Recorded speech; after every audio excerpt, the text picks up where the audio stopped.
5월 29일 오후 12시 15분입니다. 정리 41. 기쁨은 직접적으로 악이 아니고 선이다. 이에 반하여 슬픔은 직접적으로 악이다.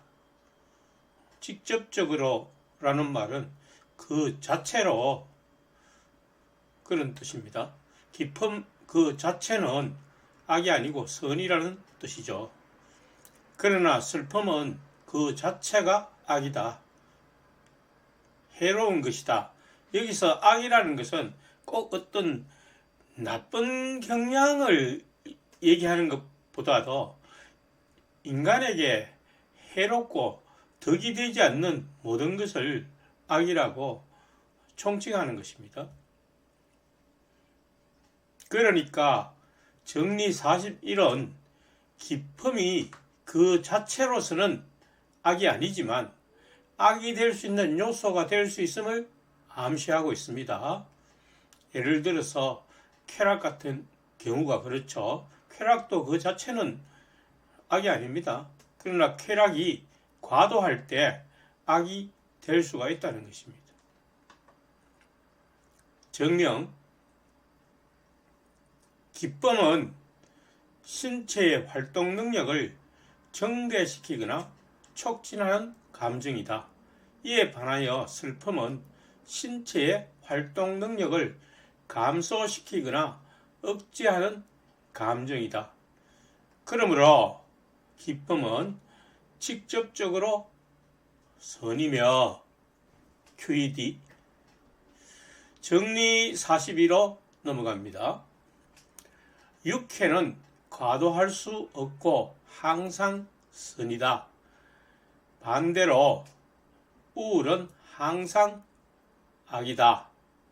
육회는 쾌락과 비교하여서 쾌락은 우리 신체의 부분적인 기쁨을 주는 것을 쾌락이라 하는 것이고, 육회는 신체 전체가 기쁨을 느끼는 것을 육회라고 합니다. 그러니까 육회가 훨씬 더 광범위하고 포괄적이라고 이야기할 수 있겠죠. 또 반대로 우울도 신체 전체가 슬픈 그런 상태를 우울이라고 말하고 있습니다.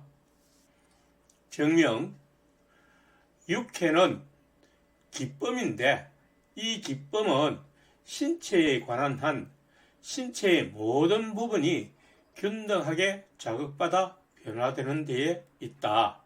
이 기쁨은 신체의 모든 부분이 서로에 대하여 운동과 정지의 같은 비율을 유지하는 방식으로 신체의 활동 능력이 증대하거나 촉진되는 데에 있다.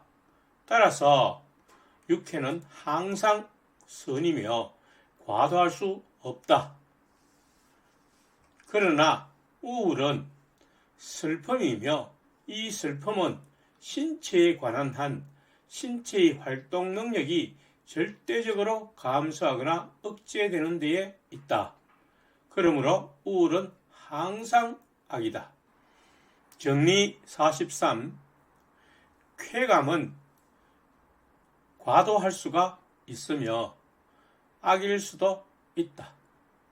그러나 고통은 쾌감이나 기쁨이 악인 한에 있어서 선일 수가 있다. 금방 설명했는 내용이 정리 43에서 다시 반복되고 있습니다. 정명, 쾌감은 기쁨이며 이 기쁨은 신체에 관한 한 신체의 한 부분 혹은 몇몇 부분이 나머지 부분보다 더 많이 자극받아 변화되는 데에 있다. 그러한 감정의 힘은 신체의 나머지의 작용을 능가하며 신체에 끈질기게 달라붙어 신체가 매우 많은 다른 방식으로 자극받아 변화될 수 없도록 방해할 정도로 매우 클 수 있다. 따라서 쾌감은 악일 수 있다. 이와 반대로 슬픔의 일종인 고통은 그 자체로만 보면 선일 수 없다. 그러나 그것의 힘과 성장은 우리의 능력과 비교된 외부의 원인의 힘에 의해 한정되기 때문에 따라서 우리는 이 감정에 대하여 무한히 많은 강도와 양식을 생각할 수 있다. 그러므로 우리는 쾌감이 과도하게 되는 것을 저지할 수 있고 그러한 한에 있어서 신체가 덜 유능하게 되는 것을 막을 수 있는 그러한 고통을 생각할 수 있다. 그러므로 그러한 한에 있어서 고통은 선일 것이다. 쾌감은 그 자체로 기쁨을 준다는 점에서 선이지만 과도하면 다른 신체의 작용을 방해할 수 있기 때문에 악일 수 있다는 것입니다. 반대로 고통은 그 자체로 슬픔을 준다는 점에서 악이지만 쾌감이 과도하여 다른 신체의 작용을 방해하는 것을 저지할 수 있다는 점에서 선일 수 있다는 것입니다. 정리 44. 사랑과 욕망은 과도할 수가 있다. 증명. 사랑은 외적 원인의 관념을 수반하는 기쁨이다. 그러므로 외적 원인의 관념을 수반하는 쾌감은 사랑이다. 따라서 사랑은 과도할 수가 있다. 자, 사랑이 왜 과도한지는 앞에서 증명한 쾌감을 사랑의 일종으로 봄으로써 과도할 수 있음을 증명한 것입니다. 다음으로 욕망은 그것을 생기게 하는 감정이 크면 클수록 그만큼 더 크다. 이것은 제3부 정리 37에서 다루었죠. 그런 거로 감정이 인간의 나머지 작용을 능가할 수 있는 것과 같이 그와 같은 감정에서 생기는 욕망도 역시 나머지의 욕망을 능가할 수 있고 따라서 그것은 앞에 정리해서 쾌감에 대해 밝힌 것처럼 과도할 수가 있다. 쾌감이나 역할이 비슷합니다. 이 욕망이. 어떤 욕망은 너무 강해서 다른 욕망을 다 잠재우고 다른 어떤 정작 해야 할 일들을 무시하게 되는 경우가 많이 있죠. 쾌락도 마찬가지고요. 어려운 내용은 아닌 것 같습니다. 주석을 보시죠. 내가 선이라고 말한 육회에 대해서는 관찰하는 것보다 생각하는 것이 한정 쉽다. 왜냐하면 우리가 날마다 사로잡히는 감정들은 일반적으로 신체의 나머지 부분보다 많이 자극받아 변화된 신체의 어떤 부분에 관계하기 때문이다. 따라서 그러한 감정들은 일반적으로 과도하게 되고 정신을 오직 한 대상의 고찰에 머물게 하여 정신이 다른 것에 대해 생각할 수 없게 한다. 인간은 수많은 감정에 종속되어 있어서 항상 동일한 감정에 사로잡혀 있는 인간은 아주 드물지만 그래도 동일한 감정에 사로잡혀 있는 인간이 없는 것은 아니다. 왜냐하면 인간이 하나의 대상으로부터 강하게 자극받아 변화됨으로써 우리는 흔히 이런 상태를 뭐라고 말합니까? 꽃피었다 이렇게 표현하죠. 한 가지 감정에 몰입하게 되면 거기에 꽃피었다 그런 표현을 하죠. 그것이 비록 현존하지 않을지라도 그것이 자기와 함께 있는 것처럼 믿는 것을 우리는 이따금 보기 때문이다. 만일 이러한 일이 잠들어 있지 않는 사람에게 일어난다면 우리는 그 사람을 미쳤다고 하거나 정신 이상이라고 말한다. 무언가를 생각하면서 혼자서 중얼거리거나 이유 없이 실실 웃거나 이런 짓을 한두 번이 아니라 반복한다면 그 사람은 어떤 한 가지 감정에 사로잡혀 있는데 흔히 정신 이상이라고 우리는 부르고 있습니다.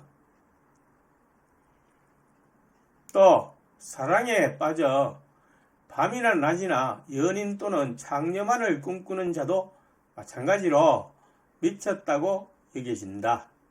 왜냐하면 그러한 자들은 웃음거리가 되는 것이 보통이기 때문이다. 상사병과 같은 것에 걸린 자들이나 한 가지에 집착하여 다른 정상적인 일에 방해를 받는 정도의 이런 자를 흔히 미쳤다고 하죠. 그러니까 미쳤다는 말이 나쁜 말일 수도 있지만 아주 한 가지에 골몰하는 사람을 두고 흔히 그렇게 표현하는 것입니다. 그러나 탐욕스러운 자가 이득이나 돈 이외에 아무것도 생각하지 않을 때, 또 야심적인 자가 영광만을 생각할 때 등에는 그런 사람들이 미쳤다고 여겨지지 않는다. 다 한 가지에 집중하는 점에 있어서는 비슷하지만 돈만 추구하거나 명예만을 추구해서 집중적으로 그에만 신경 쓰는 사람들은 미쳤다는 말은 하지 않는다는 것입니다. 왜냐하면 그들은 보통 불쾌한 대상이며 혐오를 불러일으키기 때문이다. 그러나 탐욕, 야심, 음욕 등은 병으로 간주되지는 않을지라도 실제로는 광증의 일종이다. 실제로는 그것도 미친 것이나 다름없다는 거죠. 정상적이 아니라는 것입니다. 그 이성의 작용이 아니라는 것입니다. 돈에 몰두해서 모든 것을 돈으로 생각하는 이 사회의 구조도 정상적인 사회가 아니라는 것입니다. 그러니까 정상적인 사람이라면, 이성의 지시대로 생활하는 사람이라면 이러한 나쁜 사회 구조를 고쳐가야 한다고 생각하는 것입니다. 탐욕이나 야심, 그리고 음욕 등은 비록 정신 이상이나 미쳤다는 소리를 하지는 않으나 과도하다는 점에서는 마찬가지다. 자, 그래서 그들에게 미쳤다고 말하지 않는 이유는 무엇이라고 했습니까? 기분 나쁘게 하기 때문에, 우리에게 혐오를 불러일으키기 때문에 미쳤다는 소리를 안 한다는 것입니다. 그래서 흔히 미쳤다고 말하는 그 대상들은 우리에게 혐오나 불쾌감이나 이런 것은 주지는 않죠. 지 혼자서 이상한 짓을 하는 것으로 보이니까 나와는 아무런 상관이 없다는 뜻입니다. 그래서 이 탐욕이나 즉 명예를 지나치게 추구하는 사람들은 미쳤다는 소리를 하지는 않는 것입니다. 그러나 속으로는 다 욕을 하죠. 미쳤다고. 그러면서도 자기도 마찬가지로 그런 돈을 추구하거나 명예를 추구하기 때문에 그래서 미쳤다는 소리를 못하는 것입니다. 정리 45. 정오는 결코 선일 수가 없다. 다른 사람을 미워하는 것이 선이 되는 경우란 결코 없다는 것입니다. 자, 여태까지는 사랑은 악이 될 수가 있다고 했는데, 과도하면, 정오는 아무리 과도하거나 아무리 적거나 하더라도 그 자체가 악이라는 것입니다. 정명, 우리는 우리가 미워하는 사람을 없애려고 노력한다. 우리는 악인 어떤 것을 행하려고 노력한다. 그래서 정오는 결코 선일 수가 없다. 그런 말이죠. 자, 이 부분 역시 신약 성경에서 인용한 것으로 보이는데, 스피노자가 이런 감정을 다룰 때 단순히 자기 명상만으로 이런 결론을 도달한 것은 아니죠. 여러 가지 서적을 참조하고 성경을 참조하고 다른 철학서를 참조했을 것입니다. 그래서 요한 1서 3장 15절에 보면 그 형제를 미워하는 자마다 살인하는 자니 살인하는 자마다 영생이 그 속에 거하지 아니하는 것을 너희가 아는 바라. 미워한다면 일단 어떤 마음이 생깁니까? 미워하니까 보기 싫죠. 그것이 제거되기를 바라는 것입니다. 물건이라면 그 물건을 부수지 않고도 제거시켜 버릴 수가 있지만, 인간이라면 자기 마음대로 다른 곳에 둘 수는 없는 것 아닙니까? 그러니까 그것이 살인으로 몰고 가게 되는 것입니다. 아무도 모를 때 정말 너무너무 미우니까 살인을 일으키는 것입니다. 또 살인자들의 대부분이 그 사람을 미워해서도 죽이지만 이 세상의 모든 사람을 미워하기 때문에 누구든지 자에게 방해가 된다고 생각하면 살인을 해버리는 것입니다. 그러니까 살인자의 심리는 이 세상 자체를 미워하는 것입니다. 한번 생각해 보세요. 자기에게 모든 것이 나쁘게 작용하고 자기를 오히려 미워하는 쪽으로 일이 이루어진다면 이 세상을 파괴하고 싶겠죠. 그래서 그것이 미워하는 감정이라는 것입니다. 다만 자기에게 그런 힘이 없거나 그런 일을 하다가 발각되었을 때 닥치는 불이익이 훨씬 크다고 생각하기 때문에 그런 일을 감행하지 않을 뿐입니다. 누구든지 감정이 매우 극해져서 무언가를 정오하게 되면 죽여버리고 싶다는 마음이 들죠. 미워하면 미워하는 대상을 제거하려고 합니다. 그래서 미워하는 것이 사람이라면 결국 살인을 저지르는 동기가 된다는 것입니다.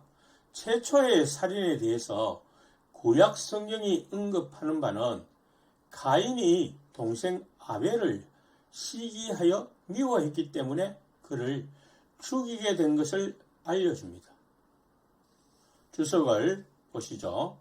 여기와 이하에서 나는 미움을 인간에 대한 미움으로만 이해한다는 것에 주의하라. 인간에 대한 미움만을 다루었다는 거죠. 동물이나 사물에 대해서는 취급하지 않았다는 것입니다. 개1. 질투, 조소, 경멸, 분노, 억수 및 기타 미움에 관련되어 있거나 마음에서 생기는 감정은 악이다. 이것은 정리 37과 제3부 정리 39에 의해서도 명백하다. 개2. 우리가 미움으로 자극받아 변화됨으로 인해 욕구하는 모든 것은 배덕이며 덕을 등지는 것이며 그런 뜻이죠.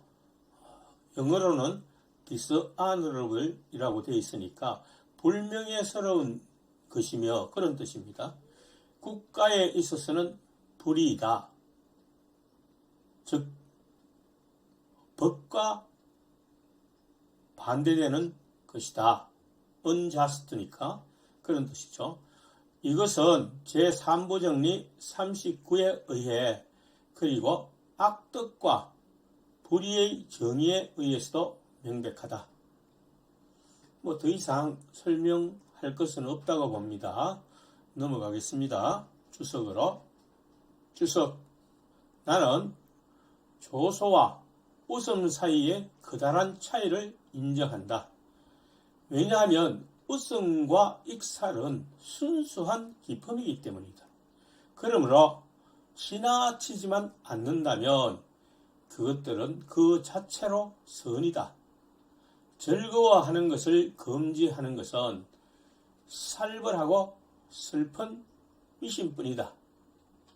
여기 살벌이라는 단어가 savage라고 되어 있죠. 즉 야만적이라는 것입니다. 즐거워하는 것을 금지한다면 그건 야만인이나 하는 짓이고 미신을 믿는 사람들이나 하는 짓일 뿐이라는 것입니다. 즐거움은 기품이기 때문에 그렇다는 것이죠. 어찌하여 우울에서 벗어나는 것보다 배고픔과 갈증을 면하는 것이 더 적당하다는 말인가? 자, 이 말의 의미는 무엇입니까? 배고픔과 갈증에서 벗어나는 것이 가장 기본적인 인간의 욕망이라면 사실 기본적 욕망 맞죠? 이보다 더 큰 욕망은 없습니다. 배고픔과 갈증을 면해야만 자기 신체가 일단 존재할 수 있으니까, 보존될 수 있으니까 가장 기본적인 인간의 욕망입니다. 자, 그런데 우울에서 벗어나 유쾌함을 갖는 것이 어찌 그보다 유익하지 않다고 말할 수 있겠는가, 그런 뜻입니다. 즉 배고픔과 갈증에서 벗어나는 것 못지않게 우리가 웃고 즐기고 기쁨을 갖는 삶이 유익한 것이다, 그런 뜻이죠. 나의 이유와 명심하고 있는 원칙은 다음과 같아. 어떠한 신도 또 질투심이 강한 사람 이외의 어떠한 인간도 나의 무능력과 불행을 기뻐하지 않으며 또한 우리의 눈물, 탄식, 두려움 그리고 그 외의 무력한 정신의 표지인 이런 종류의 것들을 덕으로 여기지 않는다. 오히려 반대로 우리는 보다 큰 기쁨으로 자극받아 변화될수록 더 큰 완전성으로 이행한다. 즉 우리는 그만큼 더 큰 신적 본성을 필연적으로 나누어 갖는다. 그러므로 사물들을 이용하여 그것들을 가능한 한 즐기는 것은 현자에게 어울린다. 지혜로운 자에게 어울린다는 뜻이죠. 말하건대 알맞게 요리된 맛 좋은 음식과 음료, 향기, 녹색 식물의 아름다움, 장식, 음악, 스포츠, 연극, 그리고 다른 사람을 해치지 않고 누구라도 이용할 수 있는 이런 종류의 다른 것으로 자신을 상쾌하게 하고 원기를 북돋우는 것은 현자에게 어울린다. 왜냐하면 인간의 신체는 본성을 달리하는 매우 많은 부분들로 구성되어 있으며 이 부분들은 몸 전체가 그것의 본성에서 나올 수 있는 모든 것에 대하여 똑같이 유능하게 될 수 있도록 따라서 정신도 많은 것을 동시에 인식하는 일에 똑같이 유능하게 될 수 있도록 여러 가지의 새로운 영양분을 끊임없이 필요로 하기 때문이다. 그러므로 이 생활 방식은 우리의 원칙과 그리고 일반적인 풍습과도 가장 잘 일치한다. 따라서 모든 생활 방식 중에서 이것이 가장 좋은 것이며 모든 점에서 권장할 만하다. 이것에 대해서 이보다 더 명료하게 또는 더 자세하게 다룰 필요는 없다. 간단히 요약하면 이성에 입각하여 생활하는 사람들이라면 다른 사람이 무능력하게 되는 것들을 기뻐하지도 권장하지도 않을 것이며 우리 신체의 만족을 위하여 음식을 먹고 음료를 마시듯이 우리 정신의 유쾌함을 위하여 웃음을 자아내는 일들을 그에 못하다고 할 수 있겠는가? 이러한 것들은 인간 사회의 풍습과도 잘 어울리는 것이다. 이렇게 요약할 수 있겠습니다. 정리 46으로 넘어가죠. 정리 46. 이성의 지도에 따라 생활하는 사람은 가능한 한 자기에 대한 타인의 미움, 분노, 경멸 등을 사랑이나 아량을 가지고 대응하려고 노력한다. 증명. 모든 미움의 감정은 악이다. 앞에서 다루었죠. 그러므로 이성의 지도에 따라 생활하는 사람은 가능한 한 미움의 감정 때문에 고뇌하는 일이 일어나지 않도록 노력할 것이며, 따라서 타인도 그러한 감정으로 인해 번민하지 않게 하려고 노력할 것이다. 그런데 미움은 미움의 안갚음에 의하여 정대하고 반대로 사랑에 의하여 소멸될 수 있으며, 그에 따라 미움은 사랑으로 이행한다. 즉 미움이 사랑으로 변해간다는 것이죠. 그러므로 이성의 지도에 따라 생활하는 사람은 타인의 미움 등을 사랑으로서, 즉 아량으로서 대응하려고 노력할 것이다. 이렇게 행동하지 않는 사람은 감정적으로 일을 처리하는 사람이라는 뜻입니다. 그 사람은 자신과 다른 사람에게 해로운 일을 하고 있다는 그런 뜻입니다. 주석. 불법 행위에 대하여 대받아쳐 미워함으로써 복수하려고 하는 사람은, 여기서 불법 행위는 wrongs에서 오류나 잘못을 얘기하는 것입니다. 그릇된 행위를 하는 것에 대해서 그런 뜻이죠. 확실히 비참하게 생활한다. 즉 다른 사람이 잘못한다고 해서 그에 감정적으로 대응하는 사람은 비참하게 생활할 수밖에 없다는 것입니다. 이성적으로 우리가 대응을 해주고 사랑과 아량으로서 그것을 대하는 사람만이 기쁨을 누릴 수 있다는 것입니다. 그래서 순간적인 감정이 결국 자기 자신을 해롭게 한다는 것을 지금 스피노자가 말하고 있는 것입니다. 그래서 우리는 항상 그 이성의 지도에 따르려고 노력해야 한다는 것입니다.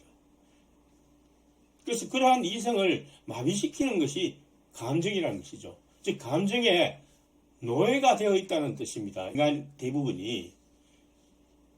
그래서 그것을 극복하기 위해서는 끊임없이 이성을 고찰해야 하는 것입니다. 그래서 그것을 가장 잘 이룩하기 위해서 필요한 것이 신에 대한 지적인 사랑이라는 것입니다. 그 논리가 이해되십니까? 왜냐하면 이 이성의 모든 그 근원은 신에서 왔기 때문입니다. 그렇죠? 반면에 미움을 사랑으로 극복하려고 노력하는 사람은 기쁘게 그리고 확신을 가지고서 대응하며 많은 사람에 대해서도 한 사람을 대하듯이 의연히 대응하고 운의 도움을 거의 필요로 하지 않는다. 즉 자기에게 행운이 다가오기를 바라지는 않는다는 것입니다. 이성에 따라 생활하는 사람이 로또 복권 한 장을 노리고 계속 로또를 사거나 이런 행위는 글쎄 재미를 할 수 있을지는 모르겠지만 그런 운을 기대하지는 않는다는 것이죠. 그에게 정복된 사람들은 기꺼이 그를 따르는데, 자, 이 부분을 좀 이해를 잘 해야 됩니다. 그에게 정복된 된다 하니까 좀 어감이 이상하죠. 그래서 무슨 말인가 제가 해설을 달았습니다. 그에게 정복된 사람들은 기꺼이 그를 따르는데, 그 말은 이승의 지도를 받는 사람, 즉 지혜로운 자, 현자는 다른 사람들을 설득하려 들겠죠. 그렇게 하면 안 되는 이유를 이렇게 설명하고 이치적으로 설득하려고 들 것입니다. 그래서 그가 설득하려고 하는 사람, 그 대상이 되는 사람은 기꺼이 그에게 설득을 당한다는 것입니다. 왜? 그가 힘이 부족해서가 아니라, 뒤에 나오죠. 그것은 힘의 부족 때문이 아니라 힘의 정죄 때문이다. 즉 설득을 당하는 사람은 그와 몇 번 접촉을 하고 그의 말을 들어보니까 진짜 그의 말이 맞다고 인정이 되거든요. 그러니까 내가 약해서 그 사람한테 이끌리는 것이 아니라 그 사람의 말을 들어보니까 진짜 맞고 오히려 나의 힘이 그의 말로 인해서, 그의 말을 따름으로 인해서 정대된다고 생각되기 때문에 기꺼이 설득된다는 것입니다. 이 모든 것은 단지 사랑과 지성의 정의로부터 아주 명백하게 귀결되는 것이므로 이것들을 낱낱이 증명할 필요는 없다. 쉽게 이해되기 때문에 증명할 필요는 없다는 것입니다.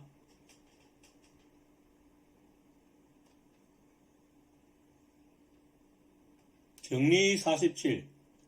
희망과 공포의 감정은 그 자체로는 선일 수 없다. 기독교인이라면 희망, 성경에 소망으로 보통 번역이 되어 있죠.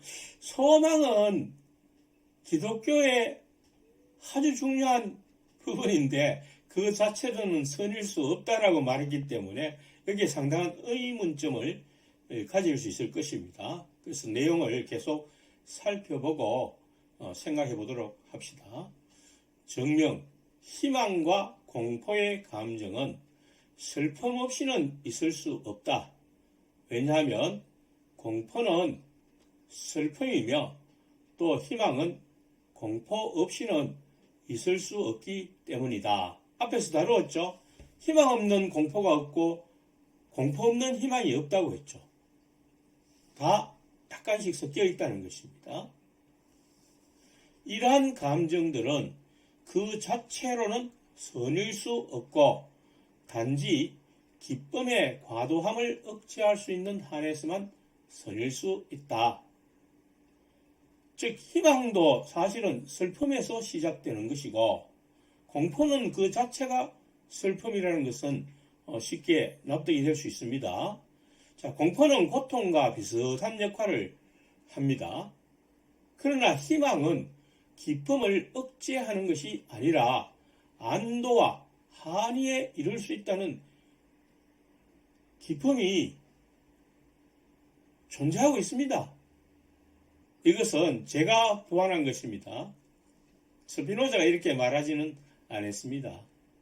그러나 스피노자의 말이 어떤 근거를 가지고 있는지 계속 살펴보겠습니다. 이러한 감정들은 인식의 결핍과 정신의 무력함을 나타낸다는 것을 우리는 여기 부과할 수 있다. 즉 희망도 인식의 결핍과 정신의 무력함을 나타낸다는 것입니다. 그렇기 때문에 희망을 가진다는 것입니다. 현재 슬픔의 요소가 없고 어떤 무력함이 없고 인식이 결핍되어 있지 않다면 구태여 미래에 더 나아질 것을 기대할 필요가 없다는 것입니다. 현재 모든 것이 잘 되고 있다면 미래를 그렇게 기대할 필요가 없다는 것입니다. 논리는 일리가 있죠.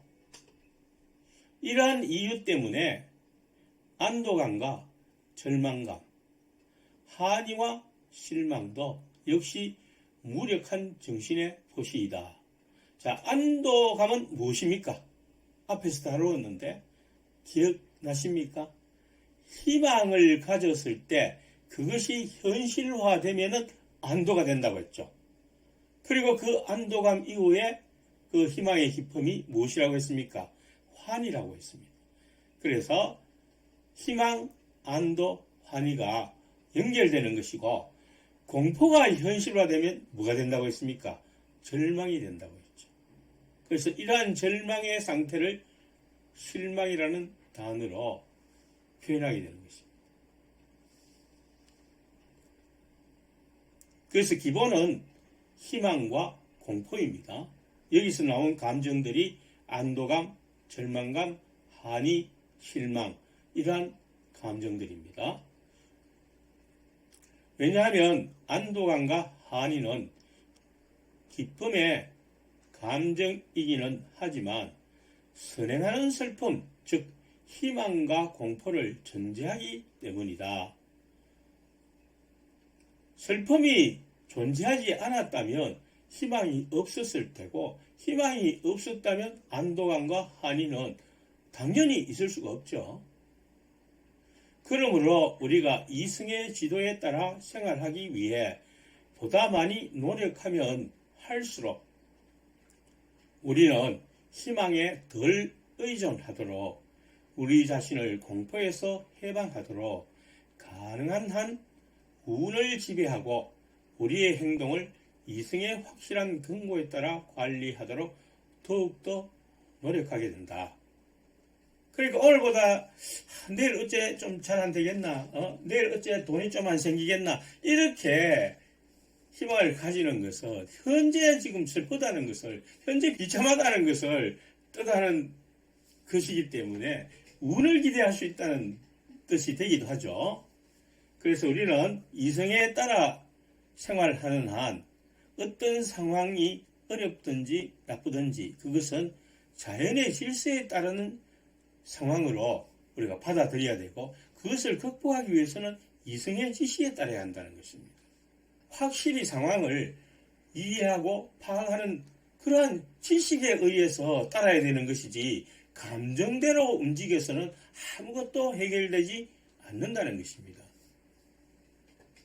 여기서 스피노자가 말하는 희망이라는 것은 기독교에서 말하는 천국 희망과 같은 것이 아니라 현재의 슬프거나 비참한 상태를 끝내고자 하는 희망을 이야기하기 때문에 현재 만족할 수 있도록 이승의 지도에 따라서 생활해야 함을 말하는 것으로 보입니다. 그러나 예수는 산상수훈에서 애통하는 자는 복이 있다, 그들이 위로를 받을 것이다 라고 말씀하시므로 단지 이성이나 감정의 여부와 관계없이 주어진 환경으로 말미암아 슬퍼하는 자가 있음을 말씀하십니다. 그러나 스피노자에 따르면 이러한 환경을 어떻게 생각해야 한다고요? 자연의 질서에 따르는 것으로 생각해야 한다는 것입니다. 그러면 슬픔이 생기지 않는다는 것입니다. 꼭 반드시 있어야 할 일이고 우리에게 어차피 주어진 환경인데 그것을 슬퍼한들 뭐하겠습니까? 라는 뜻이에요.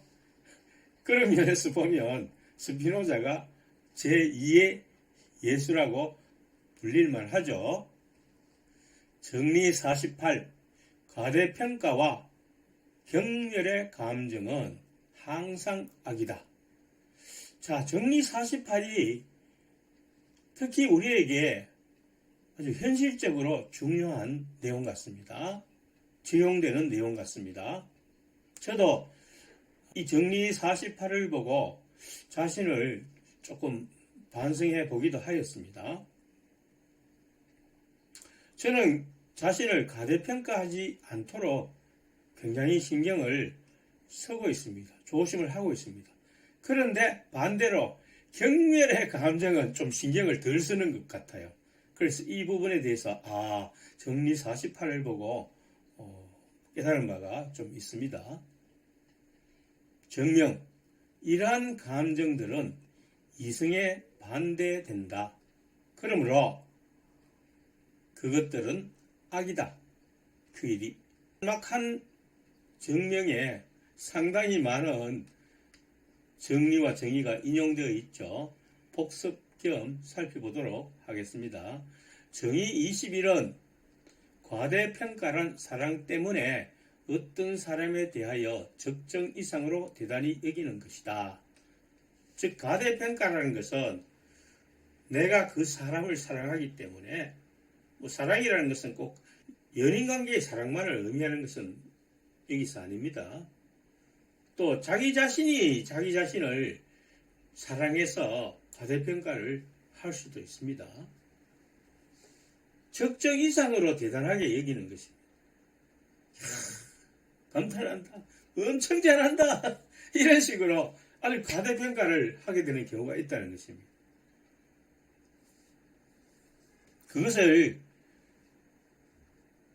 진짜로 여기게 되면 그 과대평가를 받는 사람, 그가 그만에 빠지게 되죠. 큰 긍지를, 적정 이상으로 긍지를 가지게 된다는 것입니다. 그래서 자신이 무언가 된 것처럼 다른 사람에게 그런 태도를 나타내는 것입니다. 그것은 악입니다.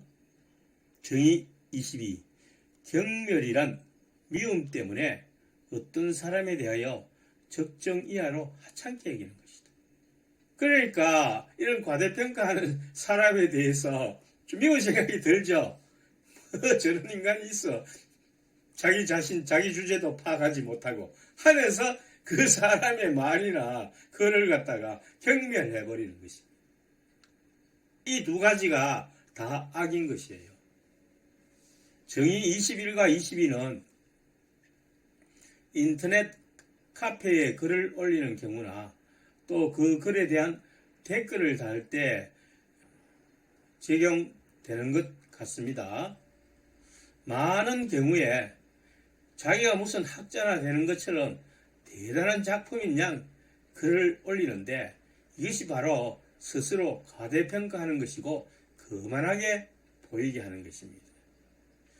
반대로 그러한 글쓴이의 태도에 대하여 경멸조의 댓글을 다는 것도 경계할 필요가 있는 것으로 스피노자가 지적한다고 할 수 있겠죠. 지금 스피노자가 우리에게 그런 거 좀 하지마 하면서 우리에게 지적해 주는 것입니다. 정리 26과 27도 인용이 되어 있죠. 우리가 이성에 근거하여 노력하는 것은 모두 인식하는 것일 뿐이다. 앞에서 다루었죠. 다룬 지 얼마 안 됐습니다. 이성이 할 수 있는 일이란 인식하는 것 자체, 이해하는 것이라는 뜻입니다. understanding 하는 것일 뿐이라는 것입니다. 이성이 다른 하는 일이란 아무것도 없습니다. 그러니까 이 이해하는 일, 어떤 사물에 대해서 이해하고 지식을 갖는 일에 도움이 되면 선이고 도움이 되지 않으면 악이라는 것입니다.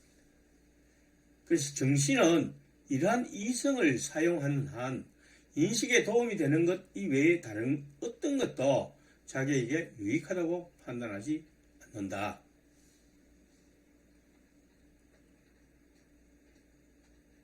정리 27은 우리는 실제로 인식에 도움이 되는 것 또는 인식을 방해할 수 있는 것만이 확실히 선 또는 악이라는 것을 안다.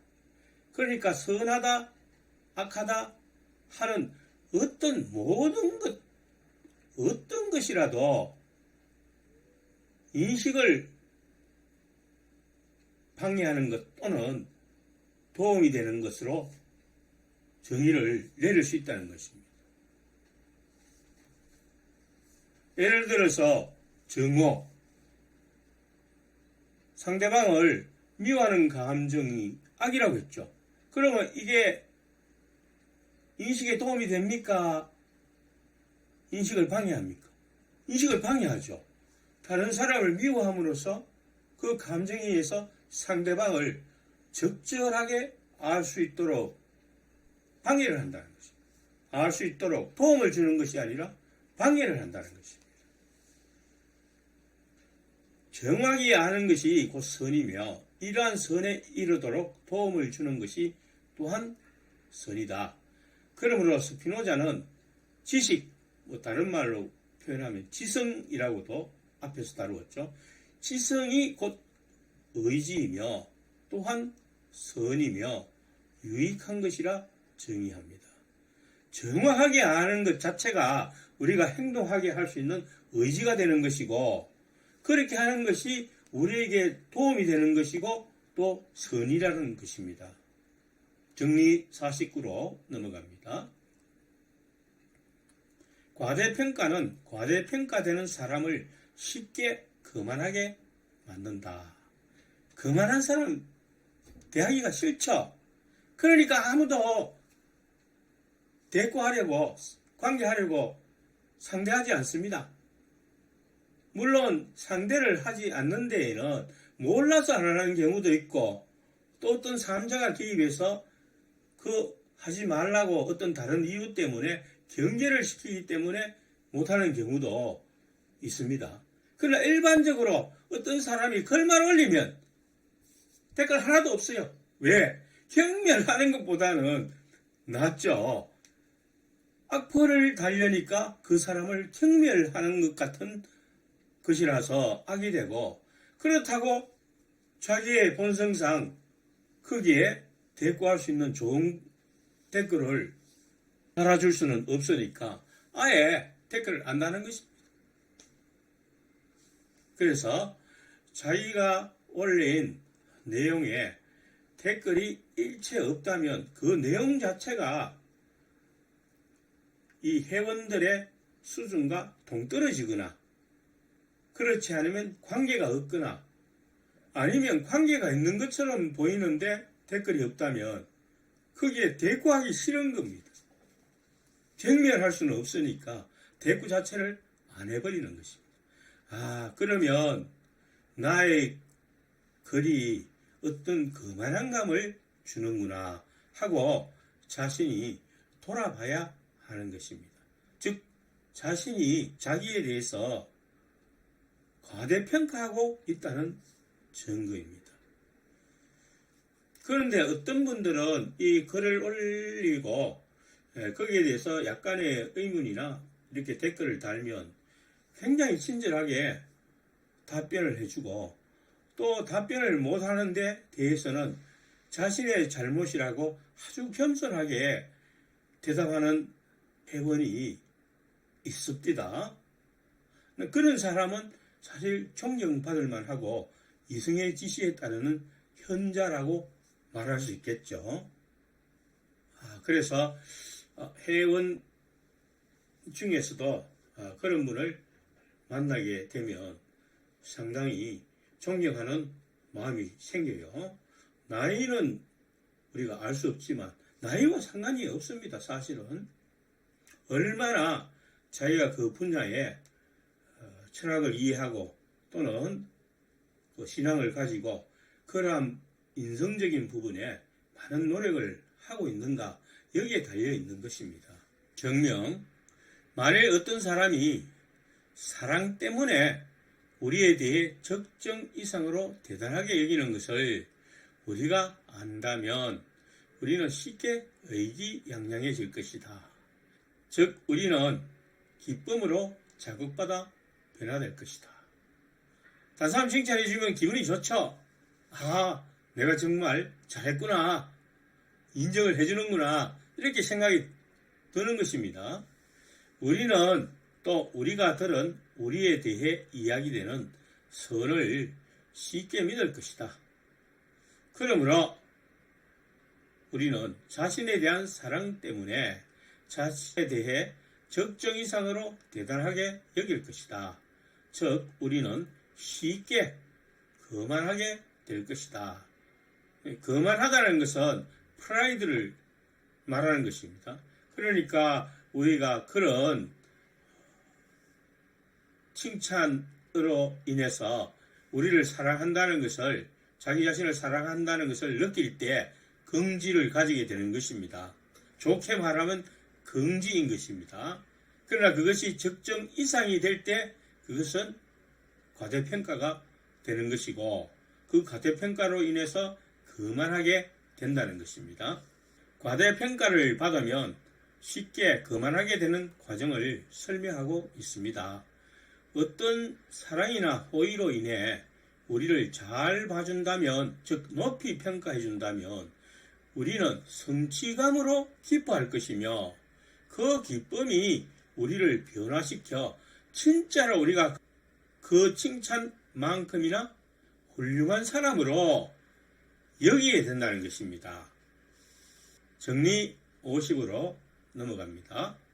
이승의 지도에 따라서 생활하는 사람에게 있어서 연민은 그 자체로 무용하며 악이다. 즉 연민은 나와 상대방에게 유익을 주지 않는다, 그런 뜻입니다. 정명. 왜냐하면 연민은 슬픔이고 따라서 그 자체로 악이기 때문이다.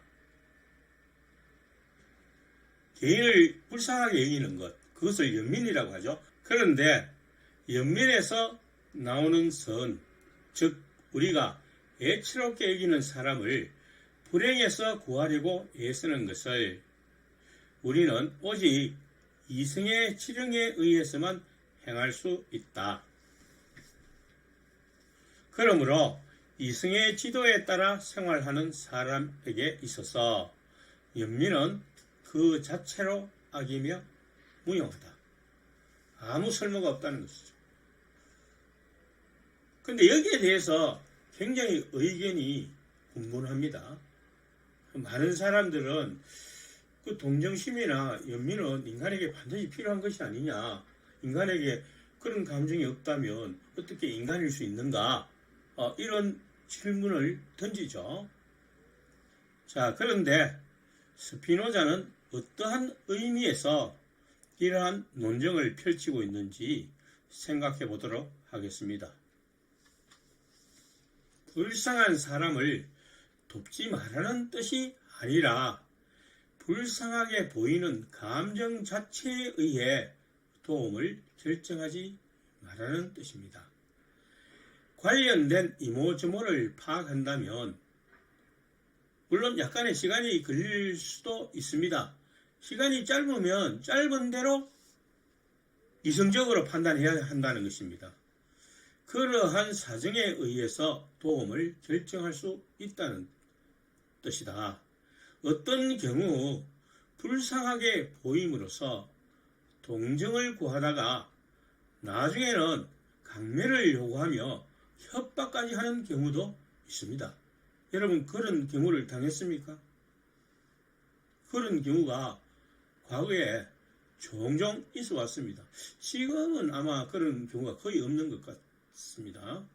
단순한 충동적 감정에 의해서 도와주는 행위는 당사자에게도 결코 이롭지 않습니다. 즉 악이다고 말할 수 있죠.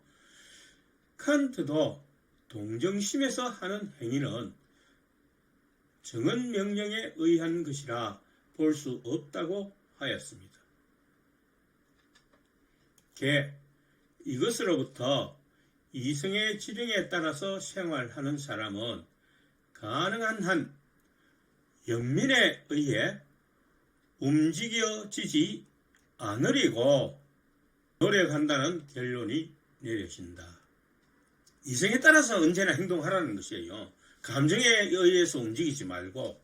주석, 모든 것이 신의 본성의 필연성에서 발생하며, 그러니까 서두에 신의 본성의 필연성에서 발생한다는 것은 지금 무엇을 말하는 것입니까? 어떤 사람이 어려운 처지에 당했다 하더라도 그것을 따지고 들면 결국은 신의 섭리에 의해서 그렇게 되었다는 것입니다.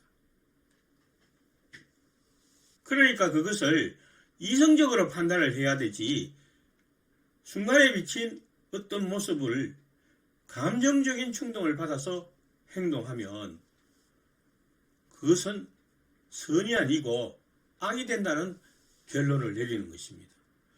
자연의 영원한 규칙과 법칙에 따라 일어나는 것을 올바르게 인식하는 사람은 확실히 미움, 비웃음 또는 경멸의 대상이 될 만한 것을 아무것도 찾아보지 못할 것이며, 그 누구에 대해서도 애처롭게 여기지 않을 것이다.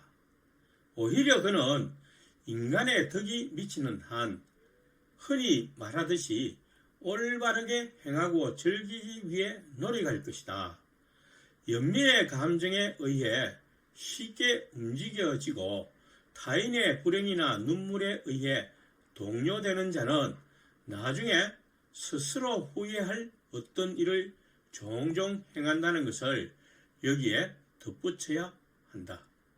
왜냐하면 우리는 감정에 근거해서는 선이라고 우리가 확실히 알고 있는 것을 아무것도 행하지 못하고 또 우리는 위장된 눈물에 쉽게 속아 넘어가기 때문이다. 우리의 행동과 생활은 감정에 의해서가 아니라 이성의 지시에 따라 움직여야 함을 말하고 있습니다. 감정에 근거해서는 선을 행할 수가 없다는 것입니다. 선은 오로지 이성에 의해서만 이루어질 수 있다는 것입니다. 그렇지만 여기에서 나는 분명히 이성의 지도에 따라서 생활하는 사람에 대해서 이야기하고 있다. 왜냐하면 이성에 의해서든 연민에 의해서든 타인을 돕도록 움직여지지 않는 자는 비인간적이라고 일컫는 것이 옳기 때문이다. 그 이유는 그러한 자는 인간과는 다른 어떤 것으로 보이기 때문이다. 그러니까 앞에서 스피노자는 감정으로 그런 사람을 돕지 마라 해놓고는 여기에 와서 반대로 뒤엎는 것 같은 느낌이 들죠. 근데 뒤엎는 것은 아닙니다. 무엇에 대해서 이야기하고 있습니까? 이성의 지도에 따라서 그렇게 하라는 것입니다. 제3부 정리 27이 인용되어 있기 때문에 살펴보겠습니다. 우리와 유사한 것으로서 그것에 대하여 우리가 아무런 감정도 갖고 있지 않는 것이 어떤 감정으로 자극받아 변화되는 것을 우리가 표상한다면 우리는 그것으로 인하여 유사한 감정으로 자극받아 변화된다. 즉 우리가 어떤 불쌍한 사람을 볼 때 우리의 친구나 친지도 아닌 전혀 모르는 사람이 그와 같은 처지에 있는 것을 볼 때에 우리는 유사한 감정으로 자극받아 변화될 수 있다는 것입니다. 왜? 인간이니까 유사한 점이 있겠죠. 공통적인 본성이 있지 않습니까? 그러니까 동일한 감정으로 자극받아 영향을 받을 수가 있다는 것입니다. 따라서 불쌍해 보여서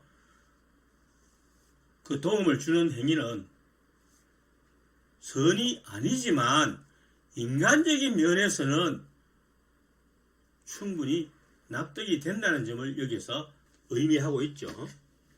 그래서 스피노자가 제3부 정리 27을 인용한 것은 인간은 본성이 공통되기 때문에 입장을 바꾸어 생각할 수 있어야 한다는 것입니다. 그런데 단순히 연민에 의해서 돕는 것은 악이라고 앞에서 말했기 때문에 즉 진정한 도움이 되지 않는다고 보기 때문에 그를 도와주지 말아야 하는가 하는 문제에 있어서 그를 도와야 할 처지인지를 이성으로 파악해야 한다는 것입니다. 내가 현재 가지고 있는 어떤 지식으로 냉정하게 그것을 판단해야 한다는 것입니다. 예를 들어서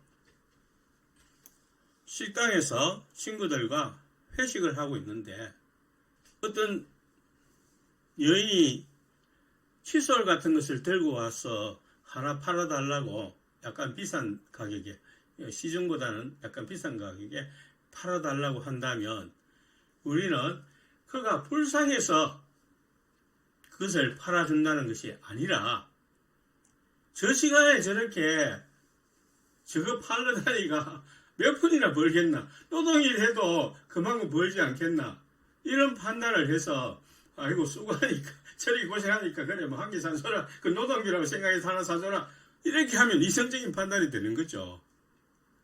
근데 불쌍해서 그래가 한번 못해준다. 이건 잘못 판단한다는 것입니다. 그 어떤 이유에서든지 이성적인 판단이 내려져야 한다는 것이죠. 또 어떤 사람은 저런 식으로 사주면 저 사람은 계속 저런 행위만 하고 일을 안 하고 다닐 것이다. 이렇게 판단해서 차라리 식당에 가서 일을 하면 한 달에 150만 내지 200만 원을 벌 수 있는데 저런 걸 도와주면 자꾸 저런 짓을 한다 해서 아예 도와주지 않을 수도 있죠. 그것도 이성적인 판단입니다. 이와 같이 이성적인 판단에 의해서 우리가 도움을 베풀든지 말든지 해야 한다는 것입니다. 이렇게 해서 그의 사정에 대한 이성적 판단으로 도움을 베풀 수 있어야 한다는 것입니다. 즉 단지 불쌍히 보여서 돕는 것이 아니라 도움으로서 당사자들에게 유익해야 한다는 것입니다. 그럼에도 불구하고 냉정하게 그것을 물리친다면 좀 도움을 베풀든지 안 베풀든지 그는 과연 인간인가 하는 의구심이 들 수밖에 없다는 것입니다. 왜냐하면 제3부 정리 27에서 인간이라면 통일한 인간으로서 자극받아 변화되어야 한다는데 그런 마음이 전혀 없다면 본성이 다르다는 것이죠. 너는 인간의 본성이 아닌가? 그렇게 반문을 하는 것입니다. 우리에게.